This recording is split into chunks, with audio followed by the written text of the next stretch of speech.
ஒரு நிமிடம் கூட இந்த வீடியோவை தள்ளிவிடாதீர்கள். ஏனெனில் நாளைக்கு நீங்கள் கோடீஸ்வரராக போகிறீர்கள். அது எப்படி சாத்தியமாகும் என்று நீங்கள் நினைக்கிறீர்களா? முருகனை ஒருமுறை தரிசிக்கிறீர்கள் என்றால் அவருடைய அருள் உங்கள் வாழ்க்கையில் வெற்றியும் செல்வமும் மகிழ்ச்சியும் கொண்டு வரும்.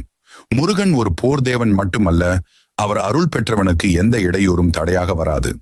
சபரிமலைக்கு போனாலும் திருச்செந்தூருக்கு போனாலும் முருகனை நினைத்தாலே கூட மனதில் இருந்த கஷ்டங்கள் அகன்றுவிடும்.